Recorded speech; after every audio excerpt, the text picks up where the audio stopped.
मेरे माता पिता को भगाकर कलेजे में ठंडक मिल गई होगी पत्नी जी। ये तो तुम्हारे लिए किसी गुड न्यूज़ से कम नहीं होगा ना नियति। अब तो कलेजे में ठंड पड़ गई ना। माँ बाबू अब यहाँ कभी नहीं आएंगे। 1 महीना भी तुम उन लोगों को अपने घर में रख नहीं पाई। छी नियति, शर्म आती है मुझे तुम पर। मेरे माता पिता को भगाकर कलेजे में ठंडक मिल गई होगी पत्नी जी। कैसी बहू हो तुम जिसे अपने सास ससुर का साथ रहना रास नहीं आया। अरे कुछ ही दिनों के लिए तो आए थे, पर वो भी तुम्हें बर्दाश्त नहीं हुआ। अरे वे तो आ भी नहीं रहे थे, मैंने ही जिद किया था तो आने को राजी हुए थे, पर यहाँ तुमने उन्हें इतना सताया कि वो यहाँ से जल्दी चले गए।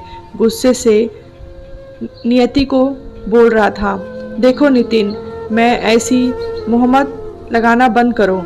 और मैंने कभी उन्हें भगाया नहीं, बल्कि वो अपनी मर्जी से गए हैं यहाँ से। और देखो जाते जाते भी उन्हें चैन नहीं आया, इसीलिए हम दोनों में फूट डालकर चले गए। तभी तुम्हारे मुंह में ऐसी कड़वी बोली फूट रही है मेरे लिए। नितिन गुस्से से तिलमिलाते हुए नियति कहती है, खबरदार जो ऐसा कहा कि नियति और हाँ मेरे माँ बाबूजी ने एक लफ्ज़ भी नहीं कहा। इतना होने के बाद भी पर मेरी भी आंखें हैं जो देख रही लेती हैं तुम्हारी हरकतों को।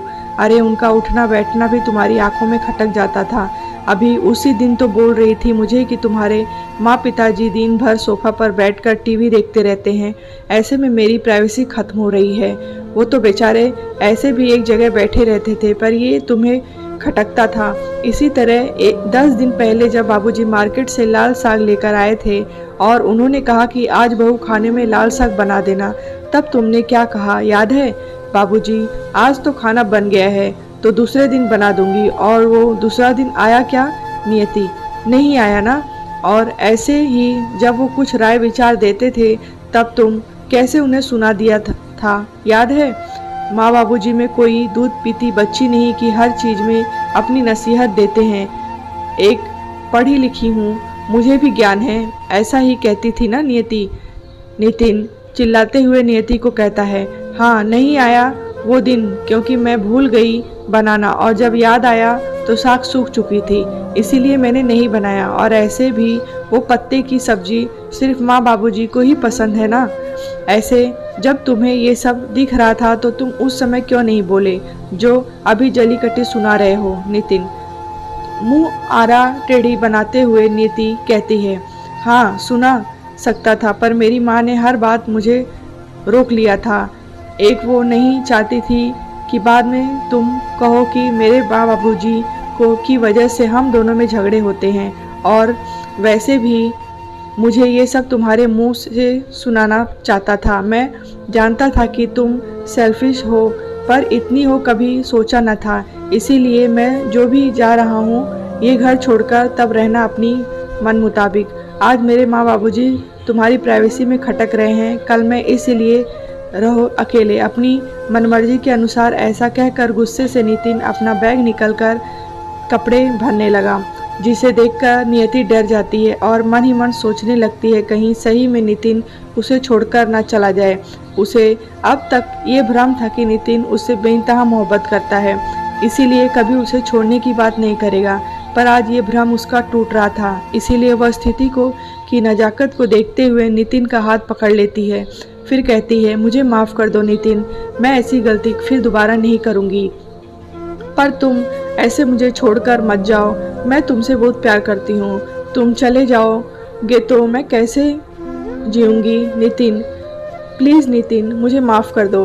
हाँ मैंने माँ बाबूजी को सताया क्योंकि मैं नहीं चाहती थी कि वो हम दोनों के बीच आएँ और हमारी ज़िंदगी में दखल अंदाजी करें।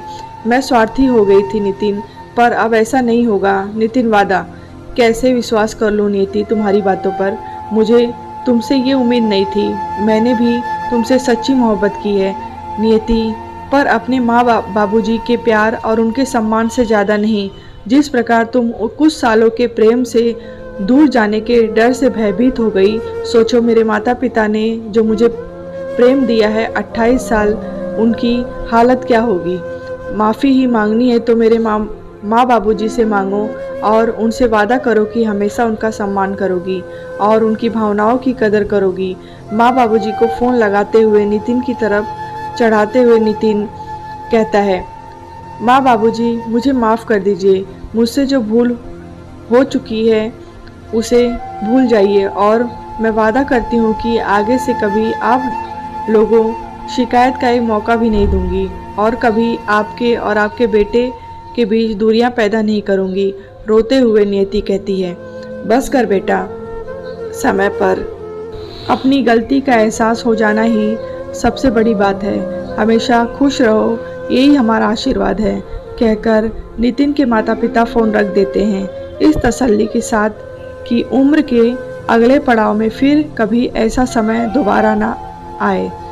प्रिय पाठकों, अक्सर देखा गया है कि जब बेटा बहू बाहर अपने माता पिता से दूर शहर में रहते हैं और ऐसे में कुछ दिनों के लिए सास ससुर बहू बेटे के पास रहने जाते हैं तो बहू को सास ससुर का आना कुछ खटक सा जाता है।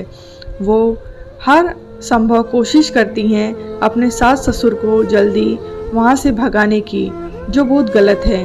क्या एक बार बेटा की बाहर चले जाने और बहू के आ जाने से माँ पिता का अधिकार बेटे बहू पर से हट जाता है?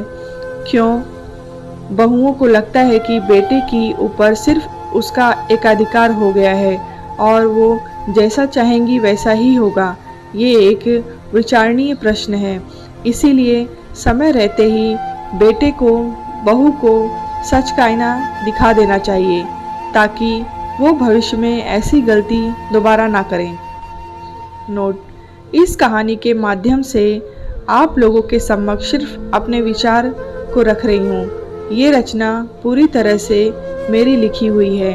आपको मेरी कहानी कैसी लगी ज़रूर बताइएगा और पसंद आए तो लाइक, कमेंट और शेयर करें। आप मुझे फॉलो भी कर सकते हैं। आपके कमेंट, आपके सुझाव मेरे लिए बहुत मायने रखती हैं, इसीलिए दिल खोलकर सुझाव करें।